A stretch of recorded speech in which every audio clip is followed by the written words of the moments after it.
गुरुरेव महेश्वरः गुरुर्साक्षात् परब्रह्मः तस्मै श्रीगुरुवे नमः। आयात वरदे देवी त्र्यक्षरे ब्रह्मवादिनी गायत्री छन्दसां माता ब्रह्मयोर्निर्नमोऽस्तुते। ओम श्री गुरुवे नमः। आप सभी को नमस्कार। आज की कथा प्रारंभ करते हैं। अर्जुन के हाथ से युद्ध मध्य में गांडीव छूटते मुख सूखते देखकर कृष्ण भगवान झुंझला पड़े थे। कथनी और करनी में व्यतिरेक व्यामोह असमंजस उन्हें सहन नहीं हुआ। भौहें तरेरते हुए बोल उठे, हे अभागे, इस विषम बेला में ये कृपणता तेरे मन में मस्तिष्क में किस प्रकार चढ़ बैठी। दिग्भ्रांत अर्जुन की आंखें खुली और उभरे उत्साह ने गांडीवधारी अर्जुन को महाभारत विजय का श्रेय दिलाया। कार्य तो ईश्वरीय चेतना ने ही किया, पर जागृत व उफन कर आए सत्साहस की परिणति ही पूर्व भूमिका बना सकी।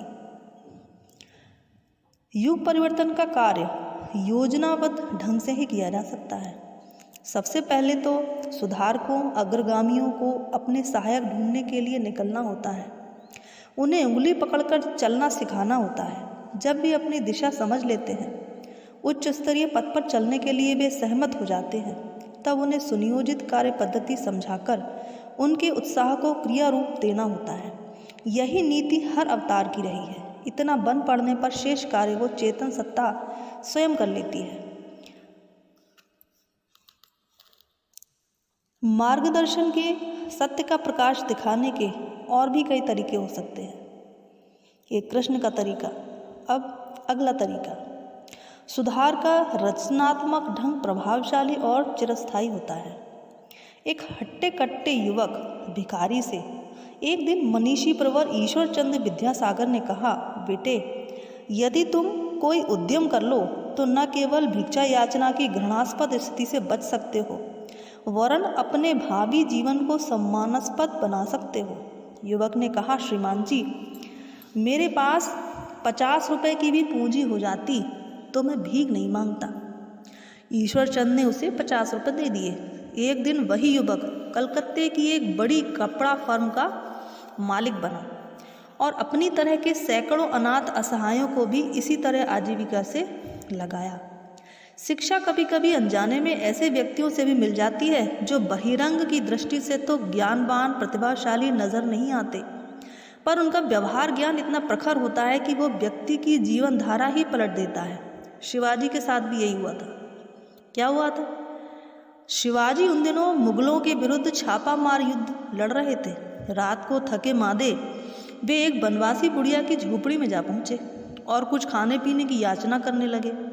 बुढ़िया के घर में कोदो थी, सो उसने प्रेम पूर्वक भात पकाया और पत्तल पर उसने सामने परस दिया। शिवाजी बहुत भूखे थे, सो सपाटे से भात खाने की आतुरता में उंगलियां जला बैठे। मुंह से फूंक कर जलन शांत करनी पड़ी। बुढ़िया ने आंखें फाड़कर देखा और बोली, सिपाही, तेरी शक्ल शिवाजी जैसी लगती है और साथ ही ये भी लगता है तो उसी तरह मूर्ख भी है। शिवाजी सब स्तब्ध रह गए। उन्होंने बुढ़िया से पूछा, भला शिवाजी की मूर्खता तो बताओ और साथ में मेरी भी। बुढ़िया ने कहा, तूने किनारे किनारे से थोड़ी थोड़ी ठंडी कोदो खाने की अपेक्षा बीच के सारे भात में ही हाथ मारा और उंगलियां जला ली। यही बेअकली शिवाजी करता है। वह दूर किनारे पर बसे बसे छोटे छोटे किलों को आसानी से जीतते हुए शक्ति बढ़ाने की अपेक्षा बड़े बड़े किलों पर धावा बोलता है और मात खा जाता है। शिवाजी को अपनी गलती का एहसास हुआ। उन्होंने बुढ़िया की सीख मानी और पहले छोटे लक्ष्य बनाए और उन्हें पूरी करने की रीति नीति अपनाई। छोटी सफलताएं पाने से उनकी शक्ति बढ़ी और अंततः बड़ी विजय पाने में समर्थ हुए। शुभारंभ कैसा होता है? हमेशा छोटे छोटे कदमों द्वारा होता है। ऐसा नहीं है कि हम इकट्ठे खूब सारा कार्य करें और उसमें सफल हो जाए, ऐसा नहीं। पर यथार्थता की प्रकाश किरण इतने मात्र से एक व्यक्ति की जीवन धारा बदल देती है। एक संत ने गणिका को साध्वी बनने का पाठ पढ़ाना प्रारंभ किया। पढ़ाते पढ़ाते गणिका के अंदर भाव जगने लगा और उसका जीवन क्रम ही बदल गया। उसने धर्म संस्कृति के उत्थान में स्वयं को समर्पित कर दिया। महावीर ने व्याध के अंदर दया का उत्साह जगाया और उसे सुनियोजित भी कर दिया।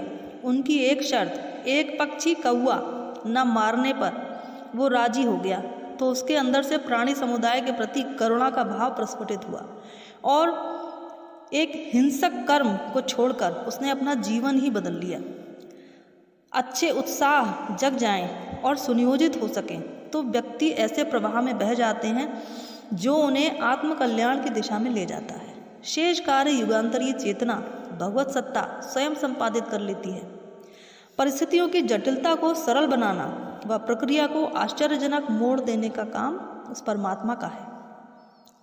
भगवान बुद्ध का अभियान थोड़े से बौद्ध विधियों से भिक्षुओं ने चलाया और एक दिन वो सारे भारतवर्ष और एशिया में छा गया। कंस कैसा था? बहुत आतताई था। बालकों में कृष्ण ने दूध दही सत्याग्रह जगाया। वे सक्रिय हुए तो चेतन शक्ति ने उनका संहार ही कर दिखाया। आतताई असुर रावण के प्रति देवताओं का आक्रोश उत्साह के रूप में उभरा एवं वानर यूथों ने चेतन शक्ति के सहारे उनका संहार कर डाला। थोड़े व्यक्तियों के प्रयत्नों से अर्जित सफलता को ईश्वरी ही कहा जाना चाहिए। मानवीय पुरुषार्थ जब सही दिशा पाकर अपने काम में जुट जाता है तो स्वयं भी परिस्थितियां बनने लगती हैं, जिसे युग परिवर्तन के नाम से जाना जाता है। गांधी जी का उदाहरण हमारे सामने है। दंडी यात्रा, नमक आंदोलन, खादी आंदोलन, विदेशी वस्तुओं का बहिष्कार, ऐसे छोटे सरल कार्यक्रमों में उन्होंने उत्साहित अग्रदूतों को लगा दिया। छोटे नजर आने वाले इन कार्यक्रमों को ही अंतिम परिणति स्वतंत्रता प्राप्ति के रूप में हुई। यही महामानवों की क्रिया प्रणाली है जो सूक्ष्म सत्ता द्वारा संचालित व प्रेरित होती रही है।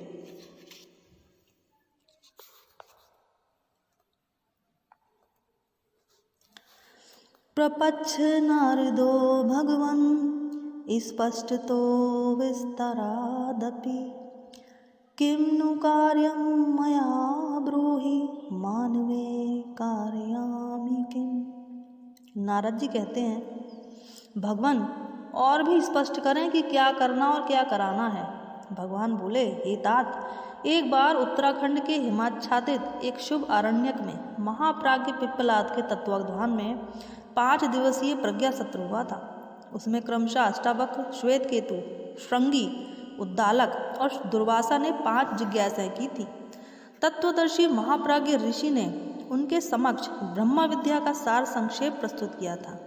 वो सर्वसाधारण के समझने समझाने योग्य है, साथ ही लोक परलोक में उभय पक्षीय रिद्धि सिद्धियां प्रदान करने वाला भी है। उस प्रसंग का तुम्हें स्मरण दिलाता हूँ। ध्यान मग्न होकर हृदयंगम करो, सुनियोजित करो और प्रज्ञा पुराण के रूप में सर्वप्रथम वरिष्ठ आत्माओं को, तदुपरांत सर्वसाधारण को हृदयंगम कराओ। अध्यात्म विज्ञान के व्यवहारिक शिक्षण की विस्तृत कार्य प्रणाली जानने को उत्सुक देवर्षि को भगवान एक विशिष्ट प्रज्ञा सत्र का स्मरण दिलाते हैं। ये ऋषि प्रणाली है कि किसी भी तथ्य का समर्थन, प्रतिपादन प्रत्यक्ष उदाहरण द्वारा किया जाए। ध्यान मग्न नारद को भगवान ने ज्ञान सत्रों में हुई चर्चा को संक्षेप में अपने परावाणी विचार संप्रेषण द्वारा समझा दिया। उन्हें इस ज्ञान आलोक से प्रकाशित करने का निर्देश भी दिया। नारद समाधिस्थ हो गए। भगवान ने उस समय प्रज्ञा पुराण कंठस्थ करा दिया और कहा, इस योग चेतना की वर्षा मेघों की तरह सर्वत्र बरसाओ। किसे? प्रज्ञा पुराण। अनास्था के आतप से सूखी धन धारणा को फिर से हरी भरी बना दो। तुम्हारा प्रथम काम यही है। बादलों का काम है बरसना तथा जल अभिसिंचन द्वारा सारी विश्व मानवता को तृप्त करना। जहाँ अकाल पड़ा हुआ हो वहाँ वर्षा की थोड़ी बूंदें गिरते ही चारों ओर प्रसन्नता का साम्राज्य छा जाता है। कुछ ही समय में हरियाली फैली दिखाई पड़ती है। समुद्र से उठने वाली भाप जब बादल बनती है तो उसका एक उद्देश्य रहता है वनस्पति जगत तथा सारे जीव जगत में प्राण भर देना। महाकाल ने हमेशा बीज रूप में उपयुक्त पात्र को यह संदेश दिया है, वही कालांतर में फला और मेघ की भूमिका उसने निभाई। इसी तथ्य को रामायणकार ने इस तरह समझाया है। राम सिंधु घन सज्जन पीरा, चंदन तरु हरि संत समीरा। अर्थात भगवान समुद्र हैं तो सज्जन व्यक्ति बादल के समान, चंदन वृक्ष यदि भगवान हैं तो संत पवन की तरह मलयज सुगंध को फैलाने वाले। भगवान से अर्थ है आदर्शवादिता का समुच्चय। मेघ व पवन की ही भांति संत व सज्जन उस योग चेतना को विस्तारित करते हैं, असंख्यों को धन्य बनाते हैं। इसके साथ ही आज की कथा यही समाप्त करते हैं। आप सभी लोग स्वस्थ रहें, सुरक्षित रहें, परम पूज्य गुरुदेव से यही कामना है। आप सभी का बहुत बहुत आभार और नमन बंदन।